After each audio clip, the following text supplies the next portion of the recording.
আসসালামু আলাইকুম, সবাই কেমন আছেন? আশা করছি সবাই ভালো আছেন। এই যে দেখতেছেন রিক্সা যাইতেছে কিন্তু এই দেখ আরামসে যাইতেছে, তারপরে খাবে একটা ধাক্কা। কারণ প্রত্যেকটা বাসার নিচে ঢাকা শহরে, আমি অন্যান্য এলাকার কথা বলতে পারবো না, তবে মিরপুরে প্রত্যেকটা বাসার নিচে এরকম একটা জাদুর লাইন করা আছে। এই জাদুর লাইন দিয়ে নাকি বিশুদ্ধ পানির লাইন করা হবে, সেই জন্য খুঁড়ে খুঁড়ে এভাবে একটা করে দাগ কাটা দিয়ে রাখছে।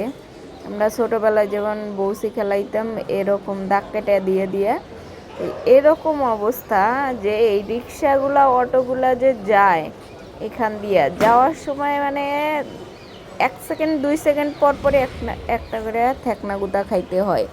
কারণ অটো ঢাকা শহরে এমন বেড়ে গেছে, আর অটো ছাড়া তো আমাদের চলাচল করার মতো ওয়েই নাই। আর এরকম যে প্রত্যেকটা ভিতরের রোড দিয়ে যে এরকম খুঁড়ে খুঁড়ে রাখছে, এই রোডগুলো যে কি অবস্থা আপনারাই বলেন, এই ভোগান্তির শেষ কোথায়? কারণ এই যে রাস্তাঘাট খুঁড়ে খুঁড়ে রাখছে এই বিশুদ্ধ পানির লাইন দিবে বলে, এখন বিশুদ্ধ পানির লাইন তো দেয়ই নাই। এতদিন হয়ে গেছে সরকার, ওই স্বৈরাচারী সরকার পতন হয়ে নতুন সরকার আসছে, তারপরেও এদিকে কারোর ভ্রুক্ষেপ নেই। কারণ আমরা অটোতে উঠি, রিক্সাতে উঠি, আমাদের অটোতে রিক্সাতে যাতায়াত করতেই হয়। কারণ এগুলা আমাদের স্বল্প দূরত্বের রাস্তায় এই অটো রিক্সা এটাই একমাত্র ভরসা।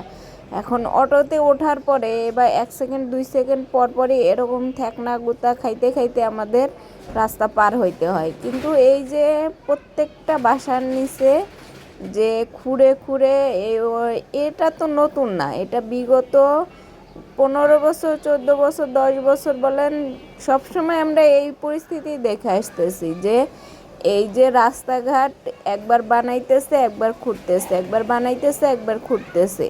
মানে তাদের টাকা খাওয়ার যে একটা ধান্দা, যে তারা এটা করে টাকা খাইতে থাকবে। মানে এই প্রকল্প সেই প্রকল্পের নাম করে কইরা টাকা লুটপাট করছে, প্রকল্পের জায়গায় প্রকল্প পড়ে রইছে। এই যে বিশুদ্ধ পানির লাইনগুলা বলছে করবে, কবে করবে, কি করবে কেউ জানে না। শুধুমাত্র খুঁড়ে রাখছে, এর ভিতরে কি করছে না করছে তারাই জানে। কিন্তু এই যে বিশুদ্ধ পানির লাইনও দেওয়া হয় না, এই রোডগুলা ঠিকও করে না। কিছু কিছু বাড়িওয়ালা আছে যারা নিজ উদ্যোগে নিজেরাই ঠিক করে নিছে, যেমন আমাদের বাড়িওয়ালা দেখলেন যে তারা নিজেরাই ঠিক করে নিছে বাড়ির সামনে এইভাবে কেমন লাগে। কিন্তু সবাই তো আর এক না, সব বাড়িওয়ালাই তো এটা করে নাই। তো সব বাড়িওয়ালা নিজ নিজ উদ্যোগে করা উচিত, কারণ ভোগান্তি তো সবারই। বাড়ির সামনে এরকম খুঁড়ে খুঁড়ে রাখছে, কবে ঠিক করবে সেটা কারোরই জানা নেই। তো যারা যারা বাড়িওয়ালা আছে, যাদের বাসার সামনে এরকম খুঁড়ে খুঁড়ে রাখছে লাইন করার নাম কইরা, তাদেরকে বলবো আপনারা প্লিজ একটু ঠিক করেন, কারণ যাতায়াতে অনেক কষ্ট হয়। আর যারা যারা এর সাথে এগুলো সম্পৃক্ততা আছে, যে যারা এগুলো ঠিক করবে, তারা দ্রুত এগুলো বিষয়ে ব্যবস্থা নেওয়া উচিত। কারণ রাস্তাঘাট চলার জন্য এরকম খুঁড়ে খুঁড়ে রাখলে সেই রাস্তায় চলাও মুশকিল। তো আপনারা আশা করি এদিকে খেয়াল রাখবেন। সরকার যেহেতু নতুন সরকার, তো সংশ্লিষ্ট যারা আছেন, যারা এগুলো নিয়ে কাজ করেন, যদি এগুলা ঠিকাদাররা হোক যারা হোক, টাকা খাওয়ার জন্য খুঁড়ে খুঁড়ে দীর্ঘদিন ধরে এভাবে ফেলে রাখে, তাদেরকে এদিকে নজর দেওয়া উচিত। তারা তো প্রায় অনেকগুলা পলায়েই গেছে, তারপরেও যারা আছেন তারা একটু নজর দেন এগুলা বিষয়ে। এই যে ছোট ছোট ভোগান্তি, এগুলা মানুষকে আরও ভোগান্তিতে বেশি ফেলে, এবং মানুষ এগুলাতে অতিষ্ঠ। কারণ সরকার পরিবর্তন হওয়ার পরে মানুষ দেখতেছে অনেক কিছুই পরিবর্তন হবে, কিন্তু যে বিগত সরকার যে ভোগান্তিগুলা করে রেখে গেছে আমাদের জন্য, সেইগুলা ঠিক হইতেছে না। সেইগুলাই সেই আগের জায়গায় ভোগান্তিতেই আছি আমরা।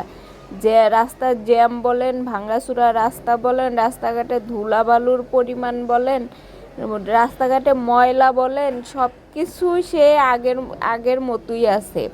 এগুলা তো সরকার এসে পরিষ্কার করবে না, এগুলাতে যারা সংশ্লিষ্ট আছেন তারা ঠিক করেন। আপনারা ঠিক না করলে হয়তো আপনাদের রিপ্লেসমেন্টটাও করার জন্য সবাইকে ঐক্যবদ্ধভাবে কথা বলতে হবে। তখন দেখা যাবে যে আপনারা আবার বলবেন যে আমরা আবার কি করলাম।